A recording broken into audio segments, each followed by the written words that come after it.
দর্শক, সচিবালয়ে কথা বলছেন সংস্কৃতি মন্ত্রী নিতাই রায়চৌধুরী। আমরা সরাসরি চলে যাচ্ছি সেখানে। সংস্কৃতি বিষয়ক অনুষ্ঠান সূচির দায়িত্বে নিয়োজিত জনাব আশরাফুদ্দিন আহমেদ উজ্জ্বল, সাংস্কৃতিক সম্পাদক বিএনপি, উপসচিব অনুষ্ঠান, উপসচিব কমিশনার ডিসি রমনাজন উনি আছেন এখানে। তারপরে এরকম আর সবাই আছে নাকি, জাসাসের সভাপতি সাধারণ সম্পাদক আছে। এখন আমরা আমাদের আলোচনা সভা শুরু হওয়া শেষ হওয়ার আগেই আপনাদের আসতে বলেছিলাম 12টায়। তো 12টার বেশি সময় হয়ে যাচ্ছে বলেই আমরা আপনাদেরকে আগে ডাকলাম। একই সাথে আমাদের আলোচনাও আমরা সম্পন্ন করে আমাদের যে সিদ্ধান্ত নিয়ে ফেলেছি সেই জন্য আলোচনা সভাটা আমরা সমাপ্তি ঘোষণা করেছি আগেই। এখন আজকে আমাদের যে গুরুত্বপূর্ণ যে সিদ্ধান্তগুলো ছিল, আপনারা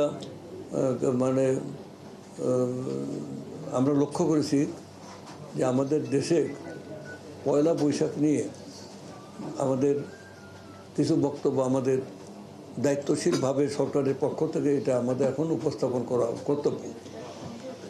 আমাদের পয়লা বৈশাখের ঐতিহ্য, ইতিহাস এটা হাজার হাজার বছরের পুরনো। আগে একদিন আপনার ছিলেন, আমি বলেছি যে আমাদের এখানে যখন কৃষি সভ্যতা প্রথম শুরু হলো এই অঞ্চলে, এই কৃষি সভ্যতার সূচনা সুনির্দিষ্টভাবে কারো বলা সম্ভব না।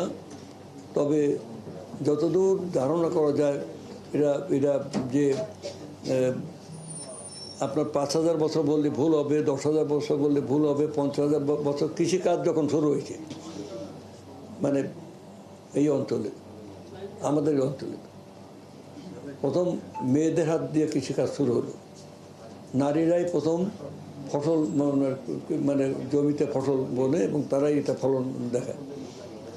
তো এই জন্যে আমাদের কৃষি সভ্যতা বিকাশের সাথে সাথে একটা পর্যায়ে যখন সমাজ আরও বেশি সামাজিক হয়ে উঠল, সমাজ যখন তার সভ্যতার আরও লাভ করতে লাগলো, তখন এই পয়লা বৈশাখের অনুষ্ঠান শুরু হয়ে যায়।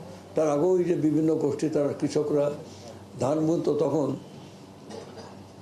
এই চৈত্র মাসে ঝড় বৃষ্টি হতো, বৈশাখও ঝড় বৃষ্টি হতো, এই যে বৃষ্টি হতো।